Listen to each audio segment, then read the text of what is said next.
Welcome to the Best Sports Betting Podcast, where we'll talk about reviews, previews, tips, and all things betting related. Brought to you by bestsportsbetting.co.za. Now, on to our hosts. How's punters? Welcome back to Best Sports Betting. And in this episode, we are going to be having a look at some of the upcoming sports highlights for the Champions League and some other soccer. I'm going to chat about some of the recent golfing results from the PGA tour that's going on, and then we're also going to have a look at bet.co.za, which have recently been bought out by Tsogo. With me as always is Simon. Simon, how have you been? I've been well, Rob. I had a pretty relaxing weekend. How about you? A pretty relaxing weekend. It was storming down here in Cape Town, so not really much to do other than sit at home, watch some sport, watch some TV. And I believe you came pretty close with some of your golf bets over the weekend. Yeah, I did. We'll chat a bit about the PGA Championship just now. I had a 50-1 shot on Tony Finau, which I got an each-way payout on. So I didn't quite get the win there. There was it was quite a bunched-up leaderboard right at the end. I didn't get the full hog, but hopefully next time. But it would have been a nice payout. But I just basically covered the stakes for my other bets, which is never a bad thing, I guess. And you spent most of your weekend watching that, I assume. Yeah. Seeing that it's in the right time zone, at least. It is, yeah. It's great because you can kind of just wake up. It sort of kicks off at about 10 a.m. because there's actually a 3-hour time difference from where I am in North Carolina and the West Coast. So, when they're teeing off like around 7 a.m. instead of starting only at about 10 a.m. my side. That's perfect for you, I think. That's great, yeah. It works 100% well. And then we've got some sporting action that we're going to cover a bit later as well. But let's first jump into the news that bet.co.za was bought out by Tsogo. Now, for those who don't know Tsogo, they're a hotel group. They are kind of a casino group, sort of like Sun International. There's a couple of other ones that Piermont's another one. And they have Gold Reef City and a couple of other brands. And they've bought a controlling stake in bet.co.za for 49 million rand. Which I think is a pretty decent deal, considering that bet.co.za are a very established bookmaker. They have been around for as long as I can remember. And they've also recently updated their site to something that I would say is pretty decent. Simon's been doing some write-ups for us on the bet.co.za changes and what they have to offer. And what are your thoughts on the bet.co.za site in its current state, Simon? I think it's a vast improvement on the previous site. They've it's undergone a complete makeover, and just overall, it's just a lot more simple. And the navigation and usability is just much higher. They've kind of simplified the process all the way from registration to withdrawal. They've also diversified their products quite a bit. So where they were primarily a sports book, they now have bet games as well as live games and lucky numbers. So there's also lottery betting too. So I've been really impressed with it. It's just it's a vast improvement on what was a little bit clunky and perhaps not the best user experience. So yeah. I think there's been some great changes there. Yeah, they were based on BetTech in the past, which I want to say is their holding company. I'm not gonna, don't quote me on these details, but basically BetTech is a software developer who creates front end and back end software for sportsbooks. And as far as I understood it, they owned a stake in bet.co.za, and those companies were closely related. And bet.co.za were using the BetTech software on their site. And we went, me myself rather, I wasn't too keen on BetTech software because it was just rolled out on so many different BetTech sites. If you wanted to start up a betting company or sportsbook in South Africa, you'd head over to BetTech or you'd head over to Turf Sport, one of the two local companies. And that basically give you a cookie cutter site, which I want to call it bet.co.za Lite, but everything kind of looked like bet.co.za with just the colors and the branding and everything that they changed. But they've now moved over to SBTech, I believe it is, and it's just so much better. Absolutely, Rob. Yeah, it just really their partnership with SBTech has just really allowed the site to evolve. So it just has a completely different look and feel, and it's obviously going to I think it'll really give them the right sort of platform they need to push that user experience even further into the future. Yeah, my one concern with them is their sort of lack of external marketing. I don't feel their marketing campaign, which you probably haven't come across in the States, but in South Africa, it's not as strong as campaigns from the likes of Hollywood Bets and Betway, even World Sports Betting. So it's going to be interesting to see what Tsogo Sun can bring to the platform.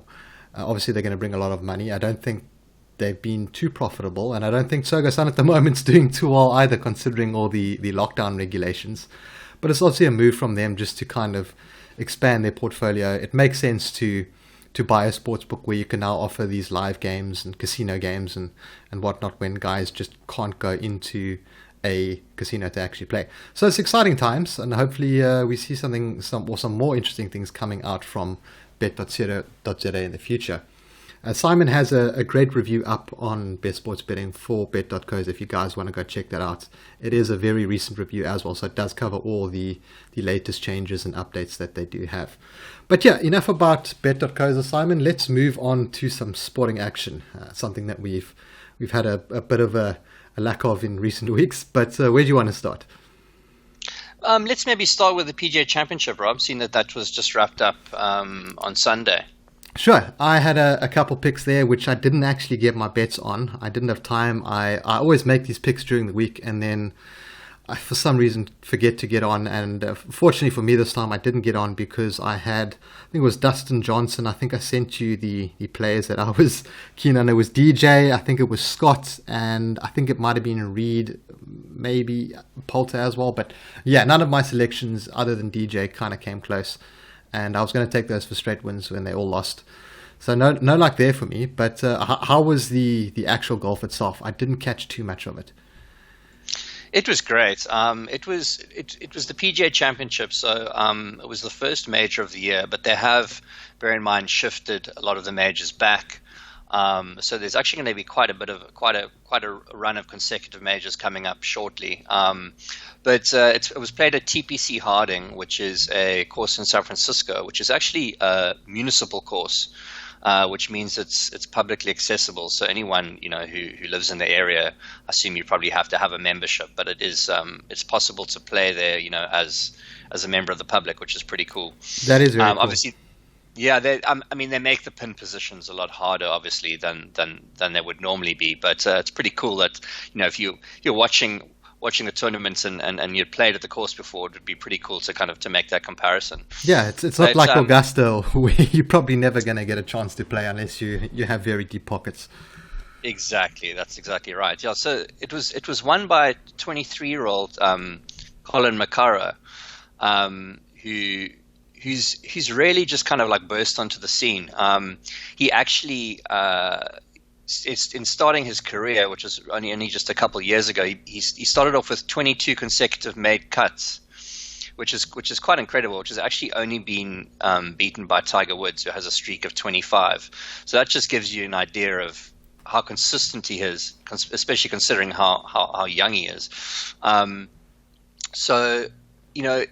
On Sunday, it was a really, really packed leaderboard. At one point, there were 7 players at 10 under, and I think this was a great tournament just to kind of see the example of how the guard has changed. I mean, you have the likes of Xander Schauffele and Bryson DeChambeau and John Rahm and Matthew Wolff and of course Colin Morikawa all challenging, the likes of Dustin Johnson and Jason Day and Justin Rose and so on. So you can really see over the last kind of few years, and it's kind of culminating to this point where the leaderboard is just so full of these young names, which is really great to see. I wish we could have changing of the guard in a way. Yeah. Absolutely, yeah. I mean, that's something which I think is like desperately needed in tennis right now because those guys. Sure, absolutely. Those guys right at the top, especially, are just so hard to knock off their pedestals, and I think it's really happening in golf at the moment, which is really exciting. Especially, there's quite a lot of characters. I mean, Bryson DeChambeau. He's a really interesting guy. I mean, he actually has all his irons are the same length, which is really interesting. He takes a really mathematical approach to golf. And, he obviously has different club heads of different degrees on the club face. But from his 3-iron to his wedge, they're all the same length, which I just find like totally fascinating.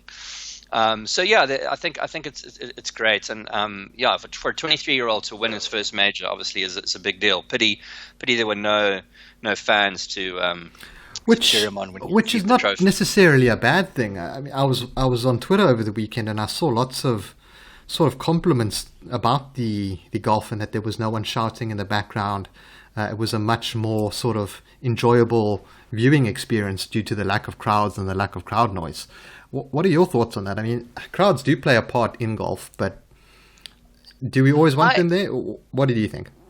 Yeah, I'm in two minds. I think that some players really thrive off it, and they've actually said that. I know some players like Rory McIlroy and Phil Mickelson have said that they're really kind of missing that. I mean, obviously you don't want obscenities shots at the golfers, but cheers of encouragement and so on. I think some players kind of like just zone in and it makes no difference whatsoever, and other players need that The crowd energy behind them, and exactly, just to push them forward. So I don't know. It's hard to say. I think it totally depends on the player. But I think for an event like, for instance, the Ryder Cup, I just think the Ryder Cup would just be. But that would have to have a crowd. It has to. It's just such a rah kind of. You feel like you're almost at a rugby game watching it, and I think that's part of the appeal for both the players and, of course, the crowd. So I think that for the most part, it's not such a big deal. I would agree with you, but I think for an event like the Ryder Cup, I think would be a real pity if by the time that rolls around, we can't have crowds. Yeah. Look, I agree with the Ryder Cup, and look, I feel that golf crowds do have their place in if they behave themselves, of course, on the tour.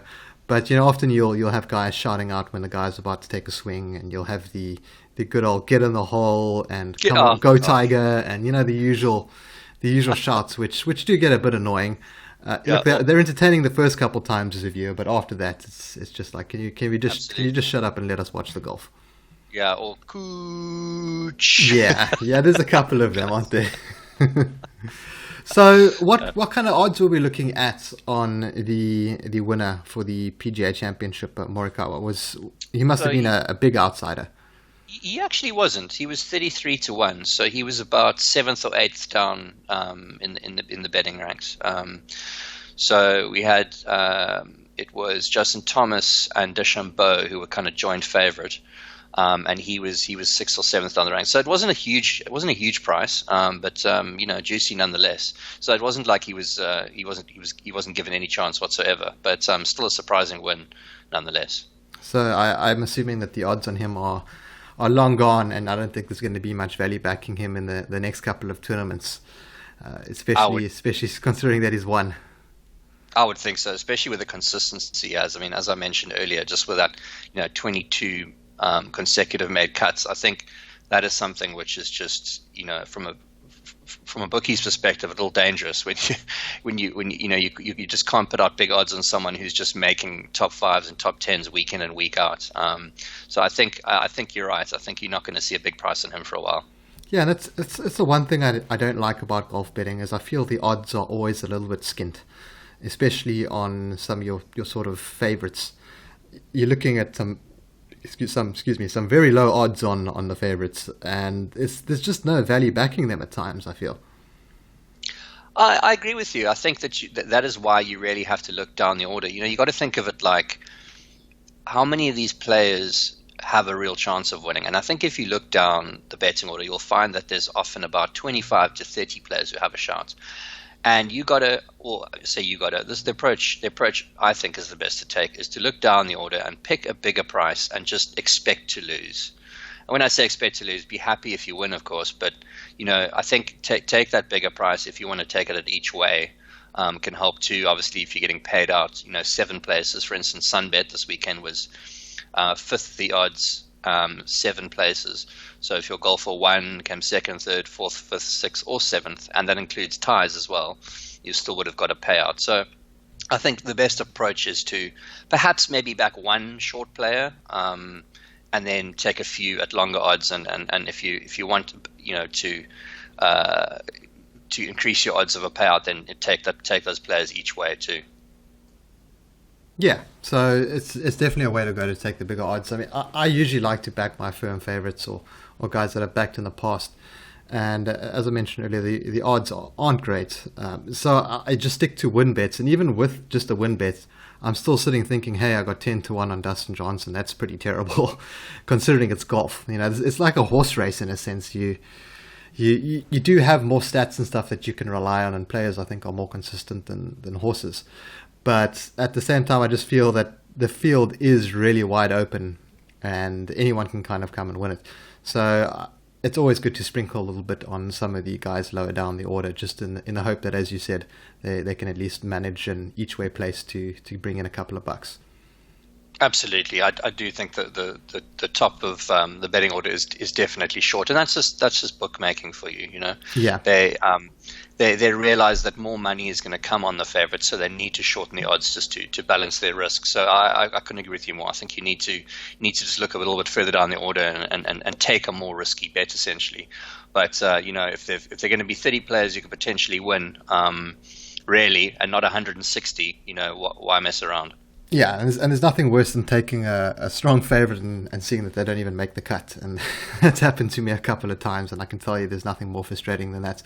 But at least your bet is done, and you can bet on someone else that you fancy who did make the cut, because you'll have enough time to at least hopefully get some decent value. But enough about golf, Simon. What about the upcoming football? We've got some Champions League that's taking place all over the week. They aren't really sticking to the traditional Champions League schedule. It's just matches where they can fit them in by the looks of it. And there's a couple matches you wanted to chat about. Yeah, I think it's awesome. Obviously, with COVID, at the moment, for the first time I can remember, at least, we have Champions League fixtures on a weekend, which are normally obviously on a Wednesday and a Thursday, which I think is really exciting, especially seeing that our weekends aren't generally as fun as they used to be. So yeah, I think tomorrow is the first game. Hang on, we got Europa League this evening, and that's Shakhtar, which are hosting Basel. Both these teams are on a really good run at the moment. Shakhtar have won 18 of their last 20, and I think are rightful favourites here at home against Basel. So the 4.5 on Shakhtar, I think, look correct. I wouldn't necessarily have a bet in this game. What are your thoughts, Rob? Oh, I just had a quick look at some of the stats, and it does look like Shakhtar are playing very well at home at the moment. I think it was they've won 9 of their last 10, and I think the one that they didn't win was a draw. Obviously, this is a mixture between domestic league, European league, and cup games and whatnot. But it does look like they are on a bit of a tear at home, while Basel haven't been great on the road. They've had a couple losses, a couple draws. I think they've only had 1 win in their last 5, which was against St. Gallen. So, look, just looking at the stats, I'm going to have to say Shakhtar Donetsk, the Ukrainian side. That's where they're from. That's right. Ukrainian, Yeah, they're from the Ukraine. What kind of odds are we looking at for a Shakhtar win? I know you did mention them. That's 8 to 10 or 4 to 5. Yeah. 8 to 10, and you reckon that's a solid bet? I'm not sure. I think that's probably priced about correctly. I think that they should be favorites. Whether there should be odds on maybe is a little bit up for debate. But I think that's about right. It should be. All right. So there's Simon's tip for the Europa League is to back the Ukrainians to beat the Swiss Basel side. Any other Europa League games you want to cover? Wolves Sevilla. Yeah, well, that's the other one happening tonight. I actually like Wolves here. I understand that Sevilla are actually 4th in the Liga at the moment, but I think Wolves look dangerous here at home. I mean, you get a draw no bet at 6 to 4, which I think is really solid for a team who have certainly proved themselves in the Premier League. I think you're getting some decent value there. I could easily see Wolves either holding Sevilla to a draw or taking that one. So maybe a draw no bet is a good option there. I think you'll get pretty reasonable odds on a draw no bet looking at the straight win bets. Let me just have a quick look on my calculator here. So for the double chance rather than the draw no bet, you're getting 13 to 20 around there, 1.63, which is not too bad, and you're going to probably get about over even money on the draw no bet. It's 6 to 4, so that would be 2.5 in decimal odds on the draw no bet, which is well over even money, which is decent. So that sounds like a decent stab as well. I haven't had a look at too many of those stats. I know Sevilla had been doing well, as you said, in La Liga. Wolves, I haven't followed too closely. I haven't been following their European competition too closely either, just because of the big gap and the break. It's kind of hard to pick up at times when you're watching a team play, a match in the Europa League one week, and then a few months later they're playing the second leg or something like that. It's a little confusing for me. But I like that bet. I think I might follow you on that one. I think I might actually just take a little Europa League double there. Nice. I like the sound of that, Rob. And then Champions League. What else do you have for us on the Champions League? Yeah, so there's 4 fixtures. There's one on Wednesday, Thursday, Friday, and Saturday. So it really is a packed week of European football. I think the highlights of the card, most people will agree, is Barcelona hosting Bayern Munich at the Camp Nou. And I think this is really a sign of Bayern's form at the moment. The Spaniards are 5-2 at home. I think they're playing at a neutral location, aren't they?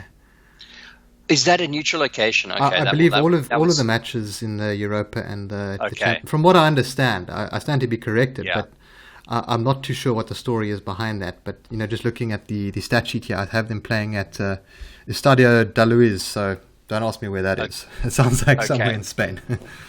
Well, that would explain it. I mean, it would certainly make their price a little. If they were playing at the Camp Nou, it would certainly shorten their price a little bit. But it's really hard to bet against Bayern here. I mean, they're unbeaten the entire season. Lewandowski is in scintillating form. He's actually the leading goal scorer in the Champions League by quite some margin, by 3 goals. He's got 13. And, incredible. That is a lot. That is a pretty impressive tally, considering we're not even in the final. Yeah, so I mean, as much as I'd like to think this could be a close match, I just honestly think Bayern are really a head above them at the moment. You can actually get Lewandowski to score 2 goals at odds of 7-2, which I quite like. Another potential bet would be Bayern to win and Lewandowski to score at 15-10. So I think for me the only way to play this game would be to just get with the favourites and maybe back Lewandowski to continue his form. And you don't see any value in backing Barca to get a result here. I mean, you're getting 1.83 on the double chance, which is pretty good considering Barcelona. I don't want to say are at home, but they are the home side. I'm not sure. I mean, Bayern have been in fine form, but those odds are just too good to ignore on Barcelona. I don't think I've seen odds that good in quite a while. Rob, I agree with you in the sense that we haven't seen a price like this in a while, but I do think there's just a big gap between the teams at the moment. So that's why I don't see any value in backing Bayern necessarily, but I think getting with Lewandowski to score 2 goals would be a solid bet. But I think this match is actually correctly priced. I think Bayern are just that much better than Barca at the moment. But we can always agree to disagree. That's healthy for the podcast, I'm looking at the numbers here, and you've been looking at the teams, and I just saw my eyes just popped out when I saw the odds on Barcelona. Right. I just couldn't quite believe it, but wow. Regardless, it's going to be I think it's going to be a great game. There's 3 other fixtures we can just talk very briefly about. I mean, tomorrow is Atalanta versus PSG. The Parisian side is in great form too. They've lost 1, drawn 1 in their last 20. So I think it's kind of hard even away. Well, we said it's also going to be a neutral venue, but I think you can't look past a win there for PSG. I don't know what your thoughts are, Rob. Yeah, look, I don't trust Atalanta at all. They've let me down many times in the past, even recently, where you had them for a sure win almost as a banker, and they just let you down. So I just can't back Atalanta at this moment, even though they aren't in terrible form. They've been pretty all right. I think they've managed results in most of their games, but it's the draws that have been killing me. So where I've backed them and they've drawn, that's what's really hurt. But looking at PSG, I can't look any further than them. I don't think they've lost any of their last couple of games at all. I think their one against Lyon went to overtime or penalties, but I'm not going to look too much into that. They've been dominant in the Champions League. you think there could be goals in this one? I think there could be. Yeah, I think there could be. I still think the safer bet would probably be PSG rather than the overs. But I think there could certainly be goals in this match. And looking locally, you're getting about odds of about even money on a PSG win. That's right, Rob. Sounds like a pretty decent bet. That's one definitely to consider. There's not too much other sporting action going on Wednesday unless you're interested in some of the Australian A-League or something like that. So I think I might have a stab there as well. And then moving on to Thursday, we have Leipzig and Atletico Madrid, which is actually quite an interesting matchup considering that Madrid are playing. Yeah, I think this one could be really tight. And to be honest, speaking of goals, I think this one could be a low-scoring affair. I'm with you there. I quite like the draw, which you can get at 22-10, so that would be 3.2 in decimal odds. So yeah, I could easily see this one going 0-0 or 1-1. So that would be my pick here. I think these two teams are pretty hard to separate at the moment. Yeah, if you want to back unders, you can get 1.62 on under 2.5 at Betway and Sporting Bets, and if you fancy it to be even lower scoring than that, like a 1-0 or 0-0, then you can get odds of 2.86 or 2.75 locally, which is pretty decent. I see this one ending in like a 1-0 win for Atletico. I might actually just have a stab on correct score there for that. I wonder what kind of odds I'd get on that. It's got to be pretty decent. Let me have a quick squiz here and see if I can find out. There we go. Okay, we have 7.5 for 1-0 correct score for Atletico Madrid. Yeah, I mean they finish a lot of games in that sort of region. You know, Atletico, one of those teams. If they get in a bit of a flurry, they can score goals, but they really are they're a defensive unit essentially. And another bet that I quite fancy there is to win to 0, is to back Atletico to win that game without conceding, or just to not concede a game. I don't have those odds available in front of me, but I believe there would be, I want to say around 1. To 2.5 rather, or 15-10. These odds get so confusing, Simon. I'm not sure if you've been on local betting sites recently. Gosh, well, I'm now contending with American odds as well, which work completely differently. So I've got sort of three variations running around my head most of the time. Well, you at least have the American odds, which are different. I mean, they have their plus 220s and their minus 120s and whatnot. Whereas we have a bit of a problem in South Africa where we have Hollywood Bets who will have the odds at 1.5. And then you scroll over to Betway and they'll have the exact same match, the exact same market at 2.5. And you'll think, hey, sweet, I'm getting really nice odds at Betway. But in reality, it's just Hollywood Bets not adding an extra 1 to their odds. And you're basically getting the same odds at both bookmakers. Yeah, that's right. They're just not including the stake that you're getting back. I think it's completely confusing. I mean, they're calling it South African odds, but I don't know why we don't just stick to the European system. Yeah, look, it would be fine if it was South African odds and all South African sites were using it as a standard, but they aren't, which is why I prefer using the good old fractions, which I see is dying out very, very quickly. Yeah, I agree with you. I mean, that's how I learned. I generally actually think in decimals, but write fractions. But it can get a little confusing. Yeah, I'm the opposite. I think in fractions, and then I have to convert it to decimals. Look, I've no problem reading the decimal place or the decimal odds. It's just that it just does get confusing when you're looking at something before you put it into your bet slip, which will actually show you, what the return's going to be. So, yeah, I kind of wish that some bookmakers would just standardize everything. But at least Betway have now added fractional odds to their site, something which they hadn't had for about 3 years. So that's good news for me. I think that's the way to go. I mean, a lot of sites now are doing that. I think just give punters as many options as possible, because I think sometimes the bookmakers can take for granted what people can and can't understand. Exactly. And, everyone grows up with their own different set of odds and whatnot. But yeah, sorry, going off the tangent back to the Champions League, on, I believe it's Saturday, we have City taking on Lyon. You reckon City are going to bounce back from that disappointing FA Cup showing? I do. I feel that, especially not just that, I think just, Liverpool being crowned as champions. I think they're just gonna give their all in the Champions League. I actually like Man City on a -1 handicap in this one, which you can get at odds of 3 to 4. So that's 1.75 in decimal odds. I think with or without fans, I think Man City are always dangerous at the Etihad, and I think they'll overcome Lyon comfortably. Yeah, I don't think it's going to be much of a contest. I reckon, City to win this one comfortably. I like that -1.5 handicap. If you can get a -1 handicap, I think you'll still get reasonable odds, probably around 1.7 around there. I wouldn't want to take too much lower than that. That was a -1, Rob. -1 at odds of 1.75. Yeah. Okay, so those are much better odds than what I'm getting at the bookies that I'm checking. So consider yourself lucky. Where did you manage to find those odds? Unless I made them, I actually that was off Sporting Bet, so I'm not sure if I made an error when I was looking at the odds, but that's what I saw, -1.